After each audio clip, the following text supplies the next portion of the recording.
Hey everyone, this is Christine with LeftSideArt. Today I'm going to make a layout in my Jane Davenport journal. This is a pretty large journal and it has really good quality watercolor type of paper in it. And what I'm doing just to start off my background is spraying a bunch of dilution sprays and then blotting out the extra with paper towel.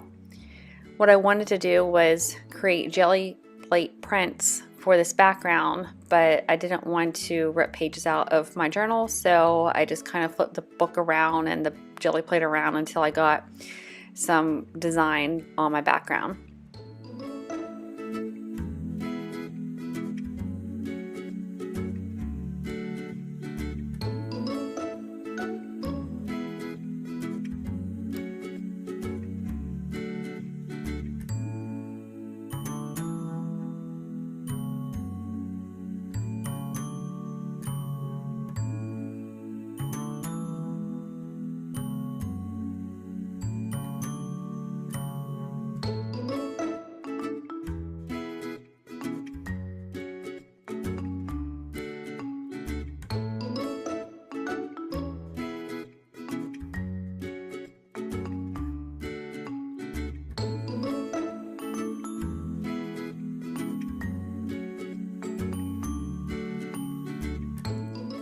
Now that I have most of my background started, I'm just going to apply a few more colors throughout and start stamping in the background. I used different type of stamps, and that was bubble wrap with the blue. Some of these colors are just regular acrylic paint. Some of them are in the Dino Wakley line.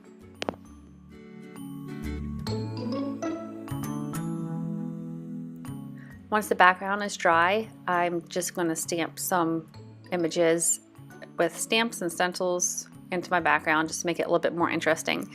And because I was designing this layout for middle of February, around February 14th, I decided to go with a little bit of a Valentine's Day theme.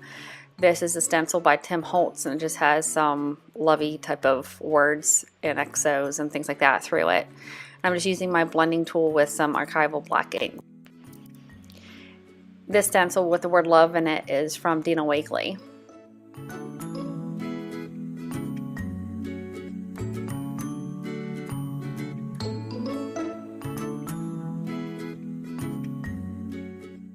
I got these stickers at Michael's. They're kind of like very, very thin chipboard type of stickers, and I didn't really like the color, which I'm going to change, but I just want to see what I was going to do with my layout first.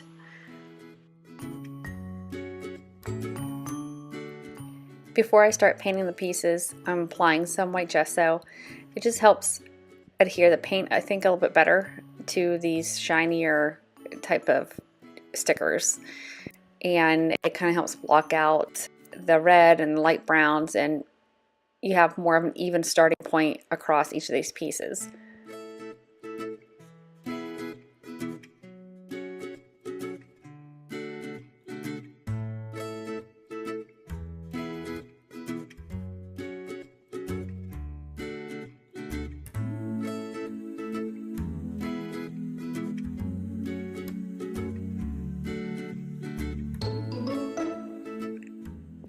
I want to show you what I use to create the photos for my layout, and this is called Paper Ring. I got it on Amazon. I'll have a link below, but it is just a tiny little self printer, and it prints on thermal paper.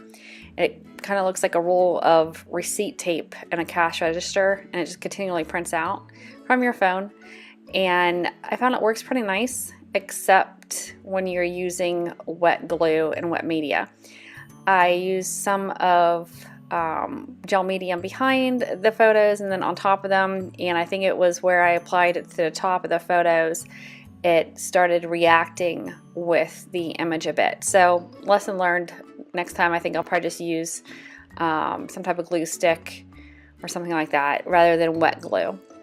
Also, whenever you're waiting for something to dry using these photos, do not apply your heat gun to them because it is a thermal paper.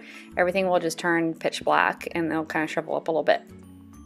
Now when I was doing this, the pictures, they didn't come out too bad, but it was as they dried over time. Even now that I look at it a week later, some of the images got pretty bad just from all the glue that I used. And so I'll just go back and, cut some new ones out and put them on there. It's not a big problem, but just something to think about These are really, really super thin. It's not like other mini photo printers like the HP Sprocket is another one I have. That actually prints out on photo quality type of paper and it has a kind of a thickness to it. This is like receipt paper. So yeah, I tried it in here and it worked, but also I could do much better with it.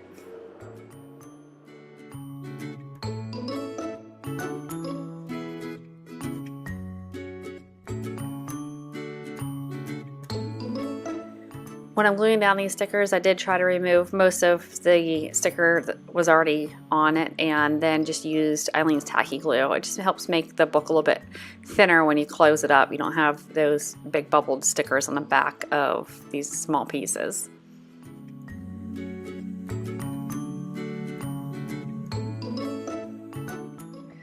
So after I was starting to glue things down, I didn't like how the letters in love were not popping as well. I thought they were getting too lost in the background. So I just cut some pieces of black paper. This came from a tag and layered the letters on top of it. We're just going to continue to keep adding to the background. I'm just balancing things on top of these items so that they glue down a little bit flatter and a little bit quicker, hopefully. And then I started working on my sentiment. The word love was already still showing from the Dina Wakley stencil, and so I was devising some smaller messages around that. These are coming out of a couple books that I had by Tim Holtz, and I just glue them down and again continue to add to the background.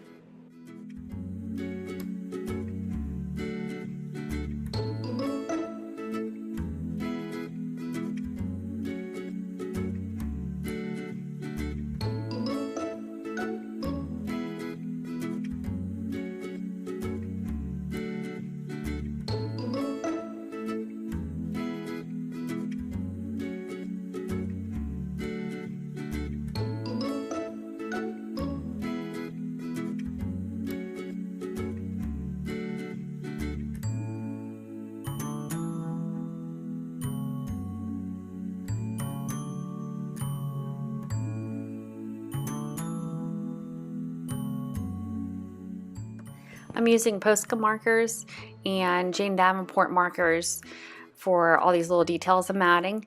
Both of these brands work very well as far as paint pens go. They are very opaque, they cover the paint in the back, and a lot of the sprays that I use in the beginning on the background are water reactive, so you do have to be careful with that a little bit, but these paint pens worked great.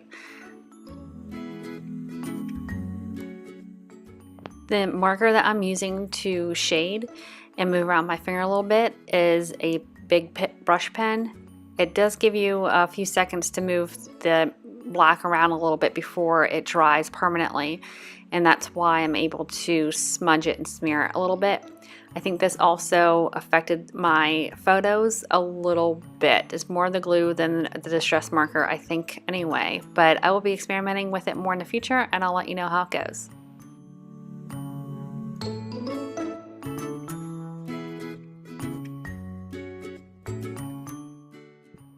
And that's about it for this layout. I hope you've enjoyed it, and I will catch you next time. Thanks.